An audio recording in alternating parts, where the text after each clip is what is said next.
You are now listening to the Building Her Dream podcast, where we have inspiring conversations with introverted women entrepreneurs who are building their dream lives and businesses on their own terms. Hosted by business operations strategist, author, and the founder of Building Her Dream, Shayla Burtin. To learn more about this podcast and our magazine, visit www.buildingherdream.com. Hello, good morning, good afternoon, and good evening. Welcome to the Building Her Dream podcast. I'm your host, Shayla Burtin, and I'm so excited to chat with today's guest. She is Julia Jet Livingston, a business coach for healers from California. Hello, Julia. Welcome to the show. Hey Shayla, I'm so grateful to be here. Thank you for having me. Yes, you're welcome. So glad to have you here.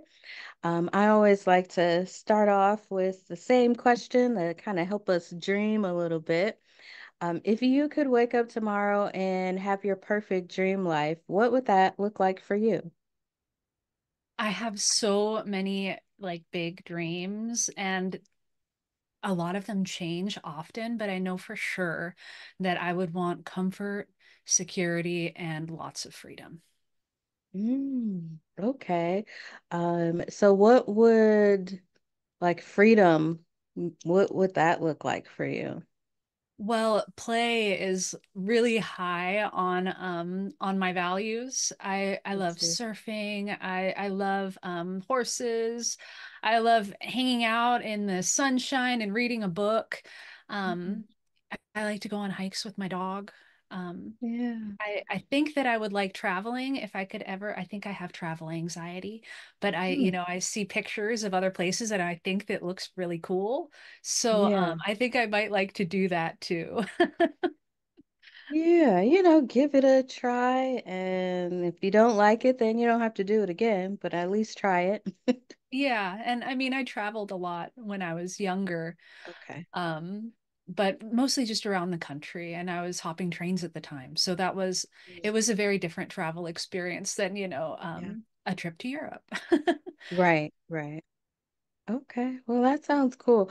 I mean, freedom is definitely at the top of my list for my dream life. I really just want to be able to do what I want when I want to do it. Mhm. So work a little bit or work a lot, travel, do nothing. I love doing nothing. Yep. So definitely want to have the freedom to do more of nothing, really. The comfort Yeah. zone. Yes, exactly. Yeah. Well, Julia, why don't you tell us a little bit about you and the work that you do? All right. Well, I help healers grow their businesses in alignment with their values and spirit. And some of my backstory is that I spent the better part of a decade in homeless alcoholism, hopping trains, and panhandling for my money. Eventually, I simply couldn't live like that anymore, and I got really lucky. I discovered surfing and had somebody help teach me how to surf, which absolutely changed my life. From there, I wanted to surf all the time. Like when I Yeah. um and so I wanted to be a healer, and I was like, well, what could I do? I could do massage, or I could, do herbalism. I could be a yoga instructor. I decided to just go with massage because it seemed like an easy way to go. Plus, as an introvert, I was thinking, well, I wouldn't have to talk to anybody. People would just come in, they'd lay down, and then they'd leave. And I went through that, but what I found out was when I had my own business, I didn't know how to get clients. I didn't know how to keep clients. And there was certainly a whole lot more to running a business than just having people walk in and lay down and leave. So I had to start learning how to put myself out there, even though it was completely, completely hard for me. And I started realizing that I had a history as a panhandler. And so I did actually have a history of being able to put myself out there in uncomfortable situations. And I think Yeah. that for me was a really big first step in being able to track from one place to another, because there's a lot of times where I might feel a lot of shame about my past or guilt, or, I think all of us have some kind of feeling, what would have happened if I had done this or done that? And I even saw one of those posts on Facebook, and it was like, if you could have $10 million or the opportunity to go change your past, which one would it be? And I was kind of like, just give me the 10 million, because if I went and Right. changed my past, who knows what would happen? There's change the mistakes I made. I mean, maybe those Right. aren't mistakes. Maybe every single thing that felt like it was wrong at the time is exactly what got me here today and gave me the experience to help other people. So back to being an introvert, having to go out and meet referral partners and actually talk to people about what's going on in their bodies, really stepping into the mindset of being of service, because so much of being an introvert for me was really a fear of rejection, or a fear of failure, a fear of people not liking me. And and so that really had me build a lot of walls around myself just to keep myself safe. And that's part of that was just part of who I am. These days, I have a lot easier time putting myself out there and talking to people, but I'll tell you what, I need a break afterwards. Like I need Yeah. I need sunshine, I need a book, like I need to take care of me. I need I need to go play, like I need to go see the ocean, I need to go play with a horse. I need to do something for me that's alone and doesn't involve other people, because I'm still an introvert 100%. But through making a few mindset shifts, I've really been able to shift that for myself. So in the work that I do now, mindset is huge. I mean, building a business is like, it's like being a ninja, it's like 99% like mental, spiritual, and then like 1% strategy.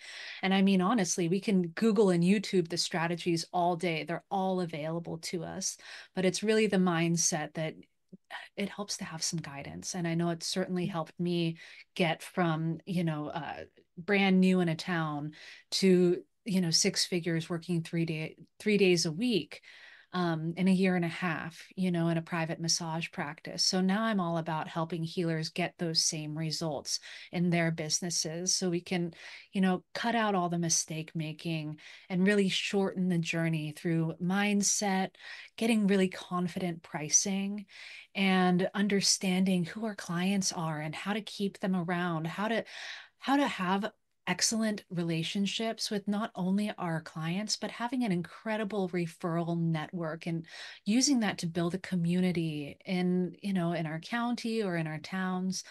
And I mean, building offers that get people excited to work with us, and also having boundaries. I know how hard it can be to have boundaries, but boundaries are not only in service to ourselves, they're also in service to our clients, because we're able to show up at a higher level when we're specific about where we stand and how we help people. Hmm. Wow.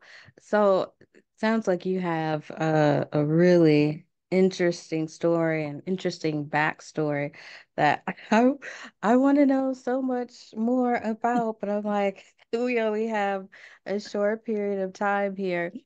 Um, so you said that you work with healers and you mentioned massage therapists, but is there any other type of people that fall in the healers realm? Oh, for sure. I work with health coaches, transformational healers. I'm working with a recording artist.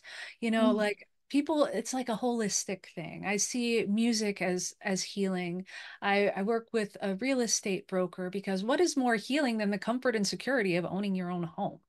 Right. And, I've worked with herbalists and, of course, massage therapists. So to me, healing it's a massive expanse of space. And I mean, in all honesty, I think most people are healers. Mm-hmm. Mm-hmm. Okay.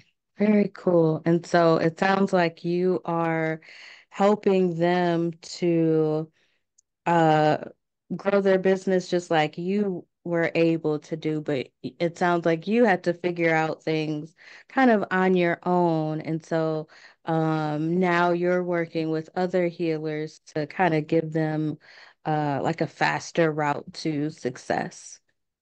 I did not do it alone by any means. Okay. I had a coach. I did it alone for a little while, long Okay. enough to figure out that I couldn't do it alone. I got you. And I was faced with the choice of I have all of these excellent skills from my certification. And, there's in most certifications, they give you this certification, you get all of the great skills, but you don't really get the marketing or the business structure or the mindset to be Yeah. successful in business. And that happens a lot with healers. And we're healers. Like we, a lot of us, we don't want to talk about money, and we don't, we just want to help. So there's a Mhm. lot of mindset to work on there, because there's so many societal beliefs about money, like money like makes you a bad person, or money's evil, or Mhm. things like that, when in all honesty, money is just a tool that we can use to shine our light at its brightest. We can shine at our fullest. We can show up in generosity. We can show up for our communities at a new level, and we can show up in our businesses at a new level too. But first we have to be okay with receiving, maybe more than okay. It has to Yeah. lighten us up and enliven us. Right. Exactly. Okay. Can you think of like maybe a success story that you've had with like one of your clients? Oh, for sure. I worked with I worked with a massage therapist. I can think of a few success stories. I worked with this massage therapist, and I mean, within 2 weeks, she was fully booked, and the problem really was how to find space in her calendar, because Okay. yeah, she was inundated. So that was an awesome success story. But I've worked with somebody who was managing a team of people, and she had this inside belief that she had to do everything, and this was something that she had carried since she was a child. And I mean, it's this survival instinct of hers had gotten her very, very far. She had her own business, and she has 19 people under her, and that is Mm. incredible. But the thing is even though she had people that she could delegate to, she wasn't delegating, and she is overworking, and she was picking up all of this stuff that she didn't need to. So what she wanted was 3-day weekends. It's not too much to Yeah. ask, a 3-day weekend. So we just looked at we looked at the stuff that's going on inside first, because Hmm. as long as we're just working strategically, it's not going to stick. We have to work on our inner game first before the outer game is really going to show. So we worked on some of the emotions around anger or sadness, shame, fear, and really looking at where these feelings stem from without having to walk through the trauma of those feelings again. Our unconscious minds don't know the difference. When we replay a movie in our minds, are they don't we don't know the difference. Our body experiences it the exact same way as it did the first time we experience it. But when we give ourselves a powerful reframe around, say, fear, the first we'd go back to the first time that she experienced fear, but she doesn't actually have to be in that moment. The only idea is to take the learnings from that moment, the positive learnings, and give it a strong reframe, so that as long as we, like, have you ever had this thing happen where, like, you remember something over and over and over and over, and it cycles through your brain over and over again?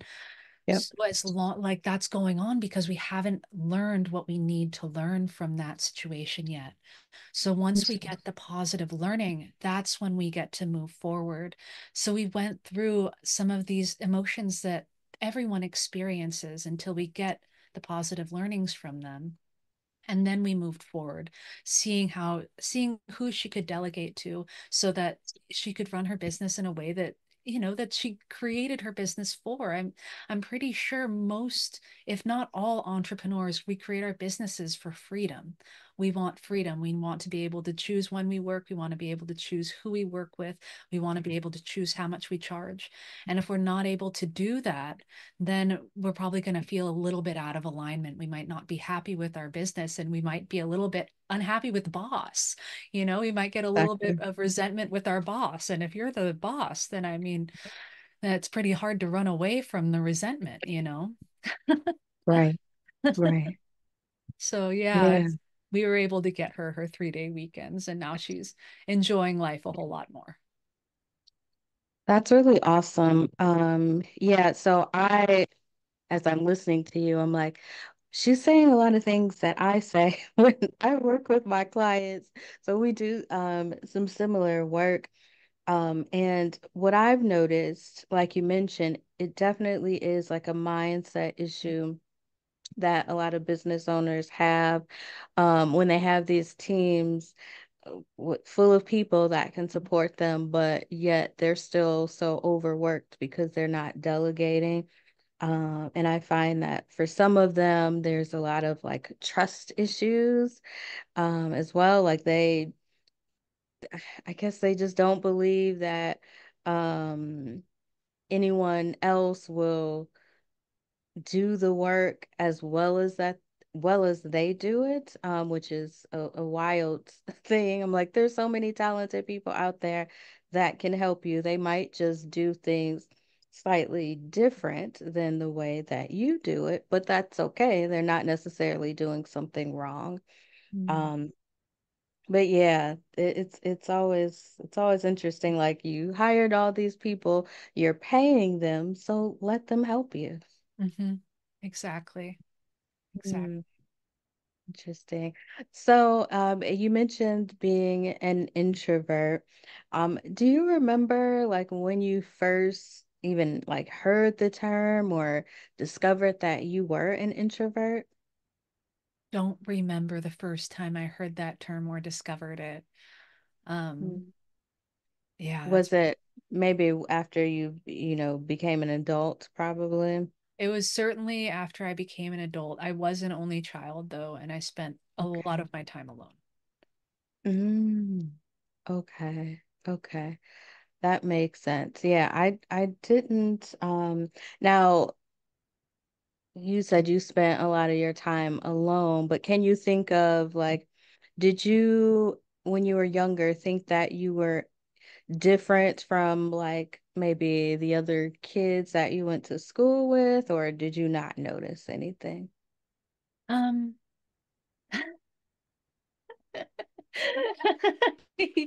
yes. Okay. Just wondering if I'm alone, but I just thought No, I was you're the not. oddball group. It's one of my girlfriends that we went to elementary school reached out to me recently, and it was just so wonderful because we hadn't talked in like like 20 years, like actually had a conversation. We were like Facebook friends. And she reached out to me because she's a business coach and she saw that I'm a business coach and she got excited. She wants to collaborate, and that's so awesome. And so when you brought this up, I was thinking of back when we were in elementary school and so many people thought we were weirdos because we were in the dog gang and we'd act like dogs, we'd run around acting like dogs. I can't believe I just said that in public. What? That's You edit this. interesting. No. It's okay. It's okay. Human moment. Yeah. I mean, you were a child, so Yeah. yeah. That's cool. So you met up with your friend and now you're gonna work together. Yeah, we're looking at ways to collaborate together. Yeah, yeah. Okay. Yeah, so like when I was younger, yeah, I definitely felt like the weirdo.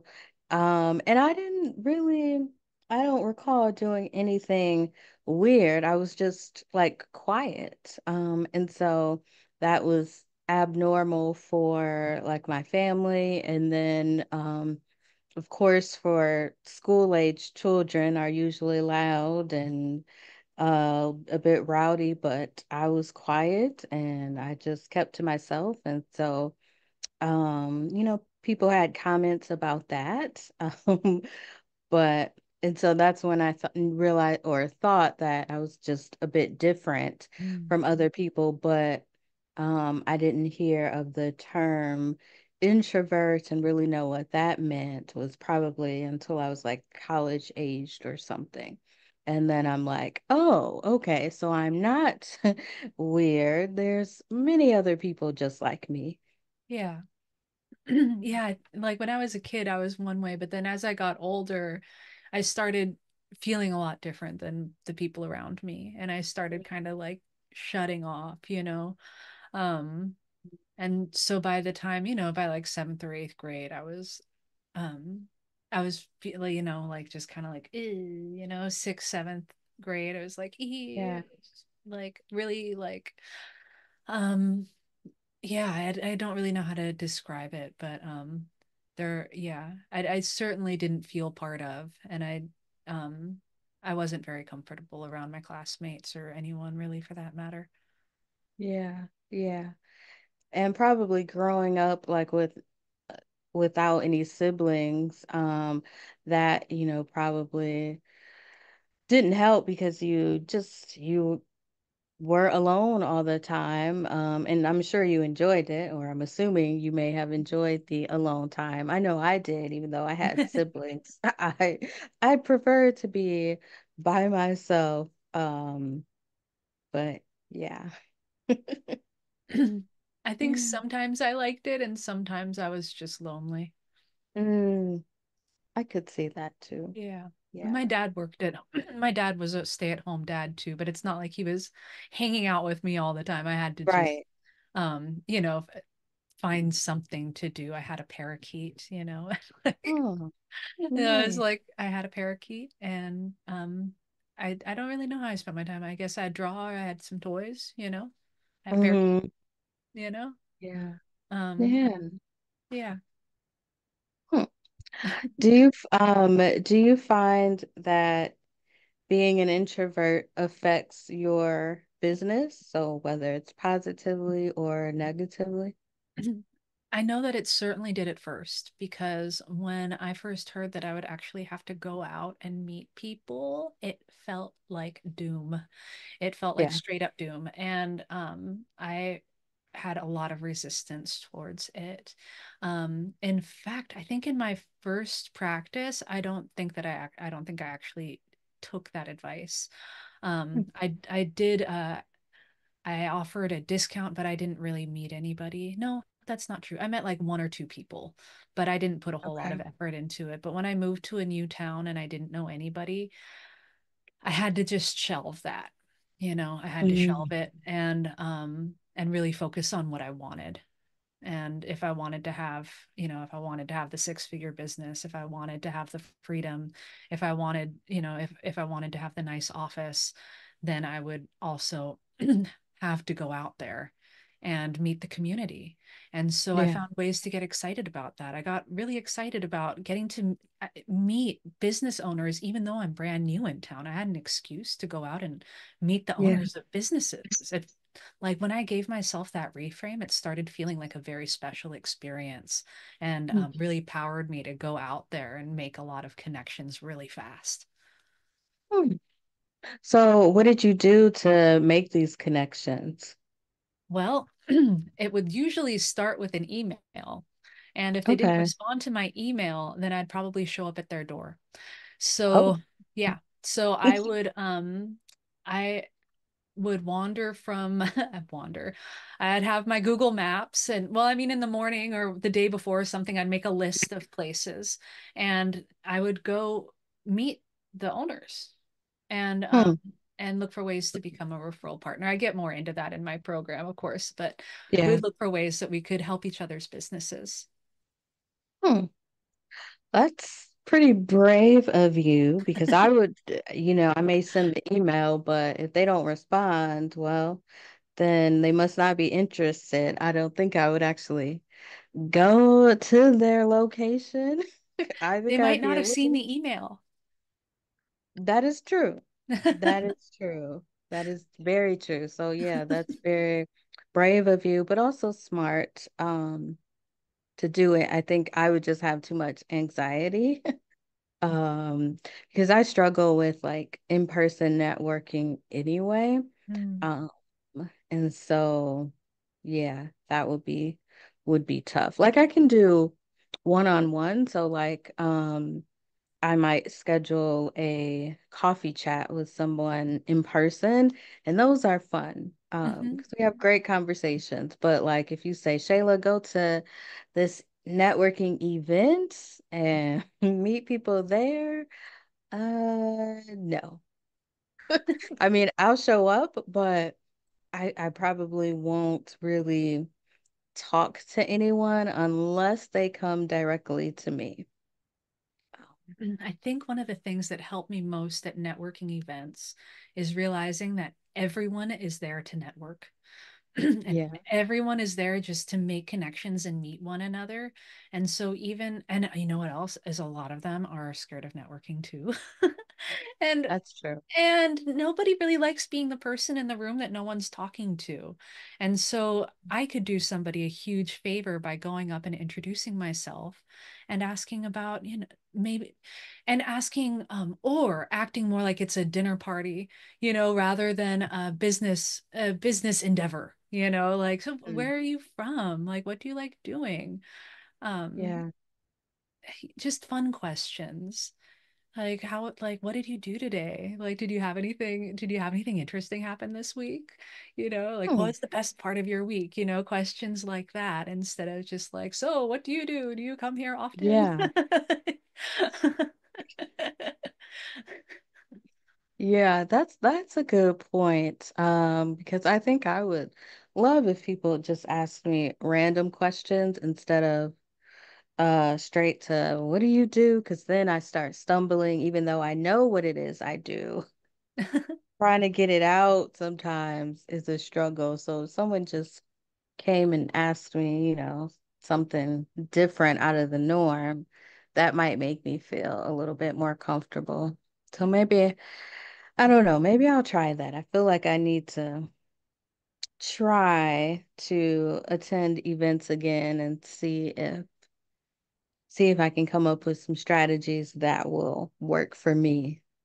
Yeah. And I mean, I've never been diagnosed with anxiety, but I've Mhm. certainly experienced things that I would say feel like anxiety, and Yeah. something that was offered to me once was, anxiety is a fear of the future. And it's a fear of what might happen. And so when Mhm. we decide, when we decide what our, okay, the thing is, the future hasn't happened yet. Anything could happen. And so if we are focused on an anxious feeling about the future, we're focused on a fear of what might happen that we don't want to happen. But if we Mhm. instead change our perspective into thinking about what we do want to happen, what is the best possible outcome? If I was to go to this networking event and not just meet five awesome, referral partners, what if one of them became like a really cool friend? What if this person ended up not just being a resource for my business, but also somebody that I could, reach out to and have coffee, like you said, or we could go on hikes together, instead of just like, it, not everything has to be business. And I'd say, in my experience going to networking events, it rarely is all business. I meet people where I have a lot of doubt that we'll ever actually be, work together, but maybe they'll, Mhm. meet somebody, be like, oh yeah, Julia, go meet her, she's awesome. Maybe that will happen and maybe it won't. But these days I love really focusing in on the outcomes that I want, which has helped me so much, because I used to be so fearful of the future that it stunted me pretty well. But once I started focusing on what I want instead of focusing on what I don't want, I was really able to open some doors up, not just for my business, but just for myself. Mm, I love that. Mm. What's something that you're really proud of that you've accomplished in your business? Um, I mean, coming to a town where I didn't know anybody, Yeah. and then being able, I mean, 10 years ago, I was living in a car. And then, you know, I've gotten to have a six-figure business working 3 days a week. And now I get to help people with their businesses. And I Yeah. get to help people grow their businesses. I get to help them find freedom. And all of, you know, like if you had told me that this was possible, um, like 10 years ago, there's no way that I would have believed you. And sometimes I still can't believe I was even the same person as I was back then. Um, Mhm. and you know, I think with people who are achievers, and I mean, now I realize I was my whole life. I just didn't know how to express it. I didn't know what to do. But with people who are achievers, sometimes we can get really stuck in this, and maybe something of a just such a forward momentum that we don't realize how far we've come. Or maybe Mhm. we stop noticing all of the small steps that get us to where we are now. But once we do slow down, we really get to celebrate ourselves. Because, I mean, I can certainly believe that on everyone's life journey, we have overcome incredible odds to get where we are now. And we have a lot to celebrate and to be grateful Yeah. for. Yeah. I love that. I started keeping a win journal Oh, I last love year. those. Yeah, because I would forget, like, yeah, I would forget like all of the great things that I have accomplished and just focus on like what I have not Mm, accomplished yet. And yeah, that was a hard thing. So I needed to start writing, my wins down so that when, that doubt creeps into my mind or imposter syndrome, I can look back at my journal and be like, oh, yeah, you are amazing because you did this, this, and this. mhm. Um, Yeah. so, Yeah, I love having mine too. I call it a brag book. yeah. Mm-hmm. Yeah, exactly. Wow. What do you do to like recharge and maintain your energy levels? I know, well, it sounds like you said you work 3 days a week. But even working 3 days a week, I'm sure do a lot of work. Like, so how do you kind of recharge? Well, I think the best way for me to recharge is like when there's sun, lay in it. Mm-hmm. I love just laying out in the sun with a book. Like there's nothing better than that to me. Like Yeah. I'm a pretty active person too, and I'm not as active as I once was. It's the story of our lives. But I mean, to me, like a perfect day is like surfing and running and like probably something else too. But like I also what I found is there needs to be balance because I can go. Mm-hmm. But there does have to be a point where I slow down. I discovered yin yoga, which I love because a lot of yoga is kind of like exercise style, but I already get a whole lot of exercise. And yin Mm-hmm. yoga is more of holding poses, like stretching type poses, more of a restorative style of yoga. Um, Okay. and so it's the only yoga I do. Mm-hmm. Because I'm already in a lot of that yang energy, a lot of that masculine, let's get this done kind of energy, like very um outgoing entrepreneurial personality. And it's important for me to slow down because if I don't let my mind say, hey, you know what, hey, hey, one part of my mind, let's talk to this other part of my mind, be like, hey, we need to slow it down a minute and like chill. Because if I don't do that, then I mean, it's my body will stop me, you know, and Yeah. it'll stop me when I don't want to stop. But if I know when, like, if I'm able to give myself the breaks that I need and truly give myself breaks, like, I'm really excited about this. I've started taking Tuesdays off. I really like having Hmm. Tuesdays off. I've always liked having Tuesdays off, and I stopped giving myself Tuesdays off for a while, but I gave it back to myself yesterday Yeah. and I went surfing and then I went yeah, I went surfing and then I laid in my yard in the sunshine. I read a book for a few hours and then I went and played with a horse. And Mm, I mean, I I felt so good at the end of the day. I remember just sitting on my couch and being like, I'm going to read a book some more. And that, there was emails that I could have been replying to. And there was one moment where I sat down in front of my computer and I looked at the email. I was like, what are you doing? It's your day off. right. Get out of here. Yeah, No. And it can be hard to do that sometimes, our work can really sure. suck us in, and we want to show up for people. That's why we do what we do. Right. But first, we have to show up for ourselves. We have to show up for ourselves. Yeah. Yeah, absolutely. I take Fridays off, and now I'm trying to figure out how to take Mondays off as well. Um, yeah, having those days off are just really nice. And I don't really struggle with wanting to work on my days off anymore like I used to in the beginning, but now I love waking up and having, like I said, nothing to do. So Yeah. I cherish my days off. Exactly. Yeah. Um, can you give like one piece of advice that you would give to a business owner that's just getting started?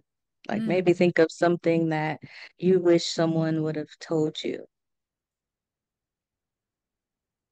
Um, it's safe to put yourself out there. Mm, It's safe to put yourself out there. And there's people waiting for you. They're waiting to meet you. There's referral partners out there that are waiting to partner with you. They've been waiting for somebody just like you. There's clients out there waiting for somebody just like you. mm. Yeah, great.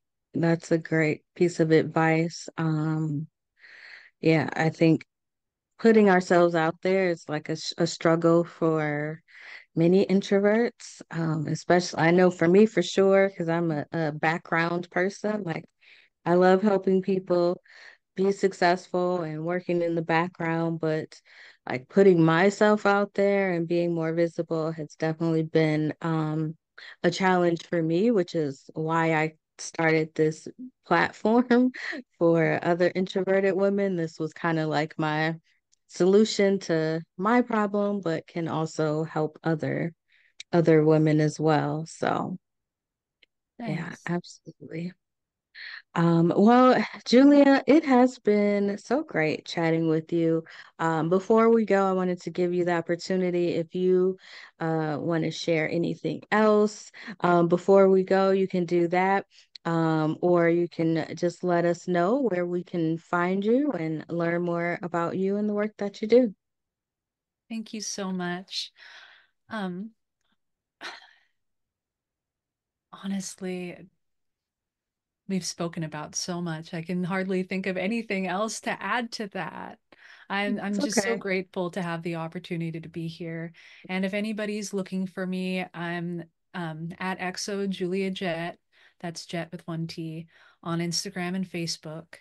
And I also I have a free pricing guide. It's a free spiritually aligned pricing guide. If you've ever felt weird about raising your rates or uncomfortable with pricing, check it out. It's at juliajet.com/pricing. Okay, we'll definitely have to check that out. Actually, I'll probably take a look at that myself. Pricing is always a struggle. Like you don't want to charge too much, but then you want to get your value out of it as well because you're putting in work. So Yeah. yes. So we'll check that out. We'll visit your website. Thank you once again for joining me today, Julia. Thank you too. Thank you so much. You're welcome. And thank you to our audience for listening. This has been another episode of the Building Her Dream podcast. If you've enjoyed it, why don't you go ahead and subscribe, leave us a review, and stay up to date with what we're doing by visiting www.buildingherdream.com.